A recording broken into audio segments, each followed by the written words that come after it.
Good afternoon.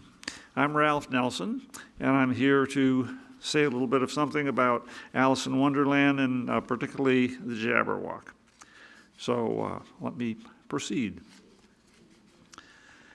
Lewis Carroll was born in 1832, about 190 years ago. At age 13, he wrote a literary magazine for his brother and sister. That magazine persisted actually, and it was published, I think, in 1954. In those days, upper middle class boys were prepared for the world by sending them to boarding school and then to college. So at 14, Lewis went to the rugby school. At 18, he entered Oxford, and he was a good student. By age 25, he was a paid mathematics tutor for pre-college students. He wrote several introductory textbooks on mathematics, which I could show you if I can find my little thing here. And I will have to turn around and see if we've actually gone there. Okay, we have. I'll be doing that throughout, no doubt. So here, as you can see, he wrote several textbooks during a several-year period there. Carroll became an ordained deacon, but he decided not to become a cleric as his father had been. And I had a little something to say about the time because I have a timeline of Lewis Carroll's life, in addition to some other things that happened during that period of time. He lived during a time that was very busy and had a lot of world-changing events, and you can recognize that pretty much all of those things are things which affected large chunks of civilization. 1830s and 40s, the telegraph was invented, so news traveled faster than a horse could go. In 1842, they had discovered a large number of bones and figured out that they were from some while back, and figured out that they were reptiles. So the name dinosaur was invented, was coined to describe them as terrible lizards. 1847, because of the fact that Lewis Carroll was a mathematics major in college and tutored in mathematics and wrote books on mathematics, he was no doubt interested in symbolic logic, and George Boole formalized that in 1847. 1847, also the rotary printing press was invented and enabled wide-scale distribution of printed material and increased the literacy rate in the world considerably. Prior to that, it was quite small because there was nothing to read, and so people didn't learn to read. But now there was an opportunity for people to be informed about the world and for scientific information to be spread between countries amongst a number of people. 1852, Darwin, who had taken his voyage on the Beagle and thought about it for a while, publicized the theory of evolutionary descent and created quite a lot of discussion in the world about that. Continues to this day. 1853 to 56, over 500,000 men died in the Crimean War, which was fought in present-day Ukraine between Russia and an alliance including the Ottoman Empire, Great Britain, and France, and leaving 500,000 widows or women that didn't have prospective husbands. So it affected a large fraction of the population even after they died. 1858, Möbius invented the Möbius strip, which is an interesting thing. It's a three-dimensional shape that has only one side or two edges. 1861 to 65, of course, we all know about the Civil War in the United States, and in that instance, 600,000 men died, leaving 600,000 widows or women without prospective husbands. So he lived in a time that was very interesting, a lot going on out there, and he was a mathematician. Well, mathematicians are a strange bunch, as you may know. I don't know if you have any mathematicians in the audience, but if you are, you know you're a strange bunch. The sciences and engineering are bound by the reality of space and materials. It's only so big, it goes here and there. And the materials, we know what they are, only 120 elements or so. That's it. And that includes the unidirectionality of time and the inevitability of entropy, these technical terms here, that gradually reduces the availability of materials and energy. The longer we live, the more spread out materials are, more dilute they are, it's hard to get them together in a pure form to use them. And same thing's true about energy. Mathematicians know no such bounds. Mathematical propositions can be reversible. They can be infinite, both in the large scale and in the small scale. You can go to infinity, you can go to zero, no problem.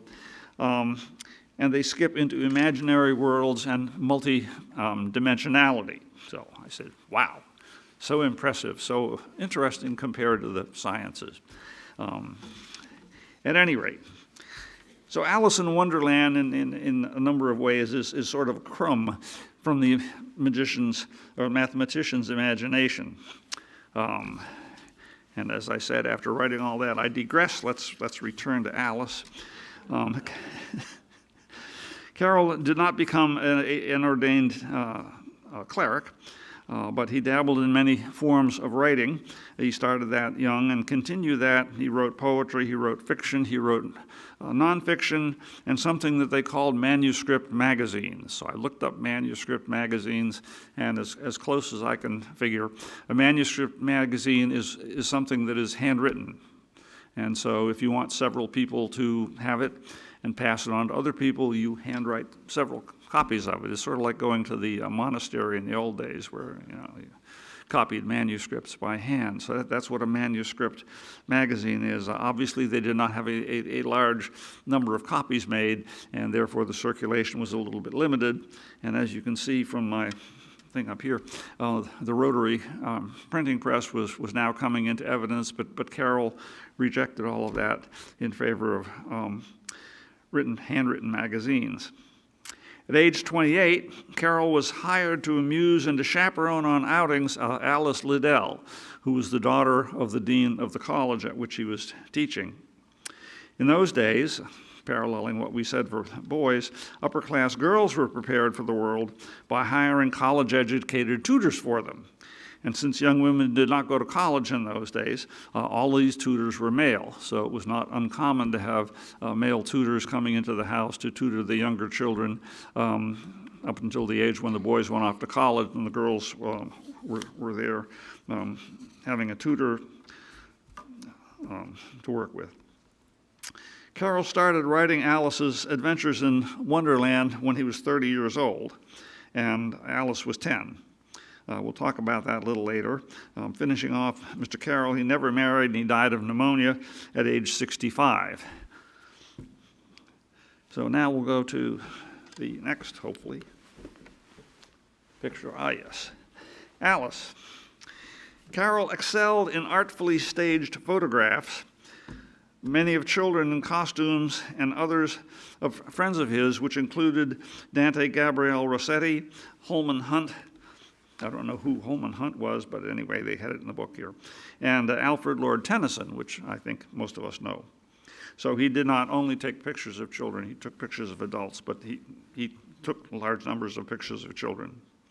And this photo of Alice Liddell provides some insights into Carroll's photography in terms of artful arrangements of them. And this one was titled The Beggar Girl, and it's in public domain. Alice grew up, married, had 3 children, and died in 1934. So her lifespan comes close to overlapping some of us and does overlap others of us.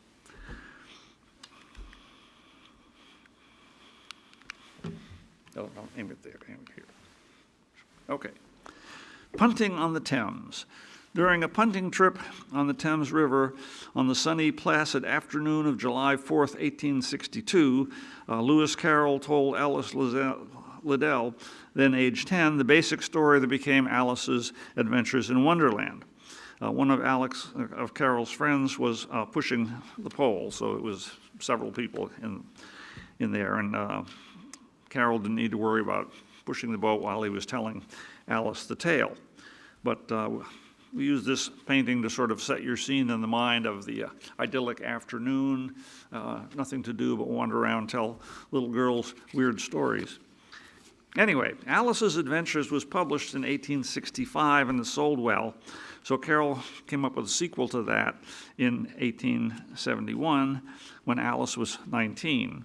I'm not sure when he stopped going out on outing on the Thames with Alice, but at any rate, she was 19 when it was published. He wrote it before that, but took him a couple of years to do that and get it published. And this publication was called Through the Looking Glass, and I remind those of you who maybe don't know it that a looking glass is a mirror. I think you all know that, but I said it anyway, just in case. Okay. In an early scene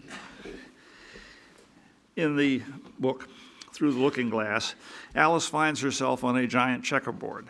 It was difficult for me to find quite the right photograph for this because the checkerboard that she was on had checkers that were several hundred yards on a side and surrounded by hedges, as I recall. At any rate, I put them on a regular checkerboard, and she met a number of lively chess pieces, the white knight, the white king and the white queen amongst them. Okay, where were we? She starts out on the second row of the checkerboard as a pawn. And she said to herself, I wonder if I could get to the other side of the chessboard, might I become a queen? So she sets out with that in mind. She was a determined person and met the other chess pieces as she went along. Along the way, moving right along to the topic of our tale, Alice discovered a book written in a seemingly unintelligible language. After a while, she guessed that since she went through a mirror to get to this odd world, perhaps the verses on the page might have been written in mirror writing or backwards. I don't know, I should ask the question of the audience here, how many of you wrote mirror writing when you were young, so you would write backwards instead of forwards? And I see you're trying to work this out, but you all know the story. You know how it begins, so we will move on to that in a little bit. At any rate, she said to herself, well, if that's the case, maybe we should try using a mirror to unscramble things. And so I wrote a little something here just to indicate the sorts of things that you might happen if you had a mirror to work with, except that this side is a little more complicated than simple mirror writing.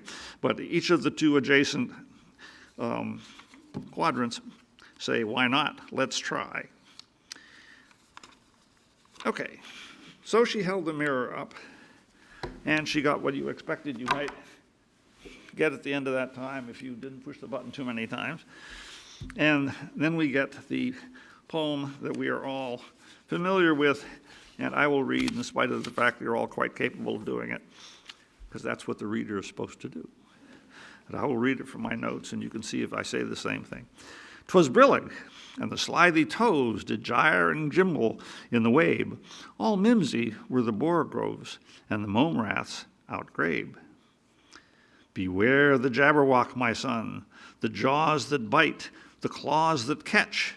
Beware the Jubjub bird, and shun the frumious Bandersnatch. He took his vorpal sword in hand, long time the manxome foe he sought. So rested he by the tum-tum tree, and stood a while in thought.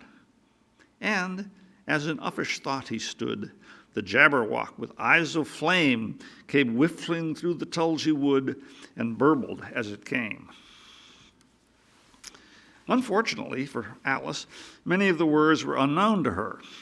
She found this as puzzling as the odd land she has passed into, but her imagination drew her into the poem, and suddenly, there it is, again.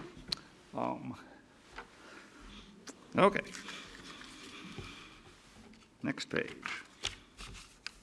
I had to label the two main characters so you would recognize them, especially since the page refers to the frumious Bandersnatch, which, for all we know, might look like a dragon, while the Jabberwock might be a poisonous mosquito with jaws that bite and claws that catch.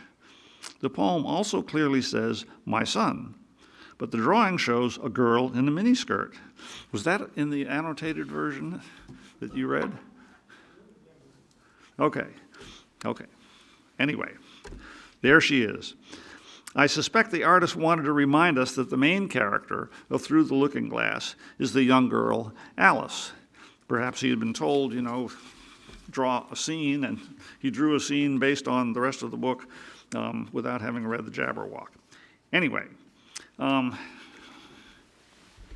we now go to the anatomy of the Jabberwock. Last slide, the Jabberwock's kind of hard to distinguish from the forest, so I show the key parts of the Jabberwock more clearly here. You note the jaws, you note the claws, and I hadn't noticed the vest until I started blowing the thing up and looking for where the claws were. The Jabberwock was a proper gentleman wearing a vest. Okay, now on to Alice. Okay, there's Alice, quite clearly a young lady. I don't know where she learned sword fighting skills, but if you're trying to fend off a gentleman's Jabberwock with a heavy sword over your shoulder and leaning back, looking at it, that's probably not the best fighting stance to take. Anyway, the artist was clearly not familiar with the dynamics of fighting with swords. But there you are. I was also a bit surprised. I was mentioning before, you read through these things and you discover things that don't seem quite right. Here is Alice in miniskirt. Now you notice as the beggar's girl, or the beggar girl, she did not have a miniskirt on. I don't think miniskirts were popular those days. I looked it up and found out that they only became interesting in the fashion world in the mid-60s, 1960s. So, and this was the 1860s, so the artist was 100 years ahead of his time in terms of drawing it. Also, you say if you were going into the woods to fight a Jabberwock, exactly what would you wear? And I'm not sure that a miniskirt would be the first thing that came to mind. Anyway, there she is. So we can continue with the poem then. I got backed off one automatically.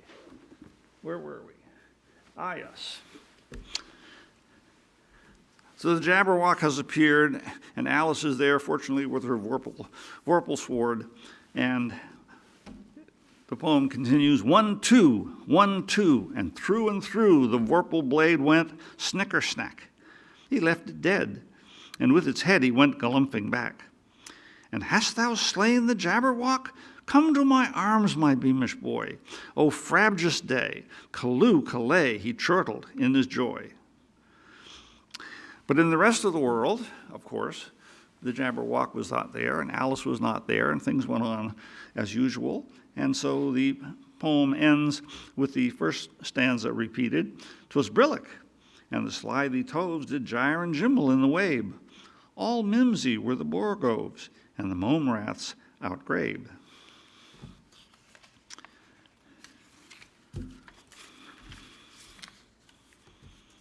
And somewhere we have page 3. Where do we go? Oh, yeah. So the author, oblivious to the fact that the hero of the story is Alice, continues to refer to a boy. We will avoid getting into the present-day discussion about what the terms he and she might mean to the real Alice or might imply to those who observe this Alice in the poem snicker-snacking a sword through the Jabberwock. Should they refer to her as they or it or whatever? We'll just sort of skip over these things. And we'll consider some of the other creatures in the poem.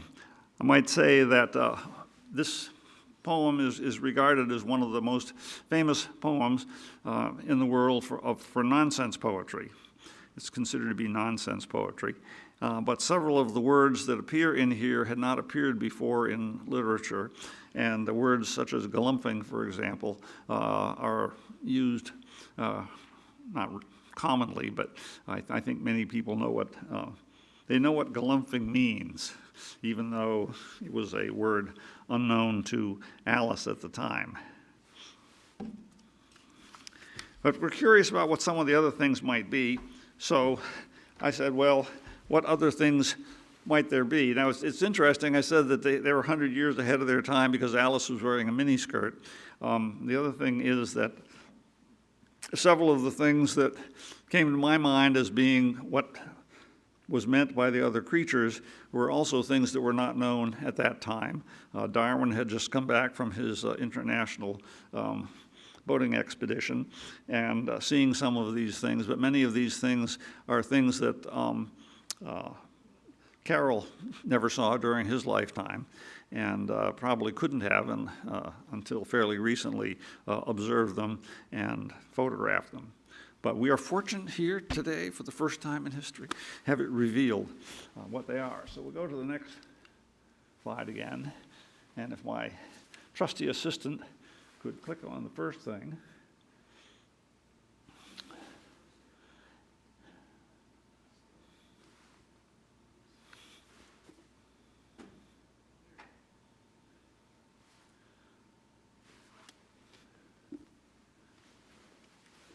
This takes a little while because a little of commerce in here.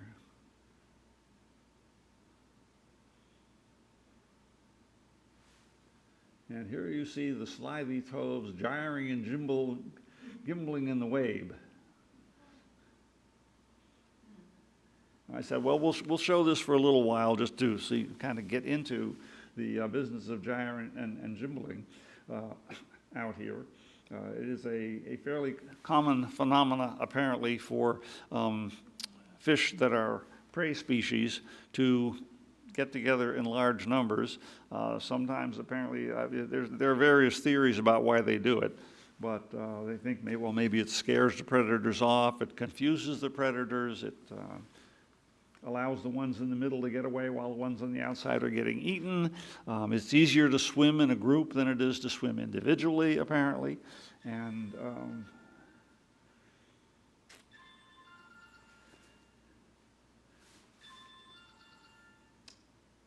okay, so when we get to, we can turn this off now, I guess. I was going to leave that on for a minute and a half, but then not have a timer conveniently looking at it. And then we can go to the mimsiness of the borogoves. I've got a picture of a mimsy little borogove here, which I think you will appreciate.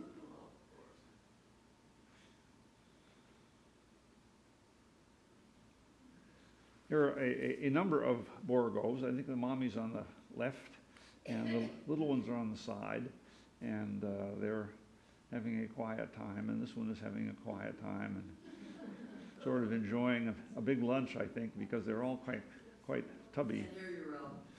I'm sorry. I think they're enjoying an after lunch nap. So that was a meerkat. Someone took the time to go out in the desert and wait until he found just the right picture. So now we'll try the third one.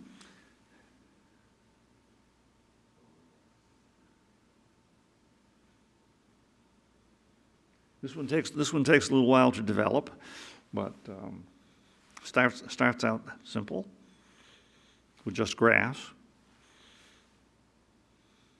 And what does one do with grass? One grabs it, right? So if you got a lot of mome rats and you got a lot of grass, then you got a lot of mome rats grabbing in the green grass. We're running through it. It was apparently very good grass.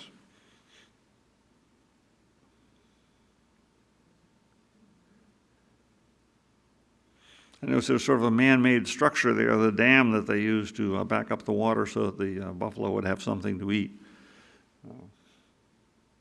Okay, well, we can turn this one off. So I read the story and I said to myself, well, what could there be out there that we might look at to remind us of what Carroll might have written about if he had been 100 years ahead of his time, which maybe he was because he was a mathematician and he's not bothered by such little things as the unidirectionality of time. At any rate, that's pretty much what I had to say. I have two more slides. So,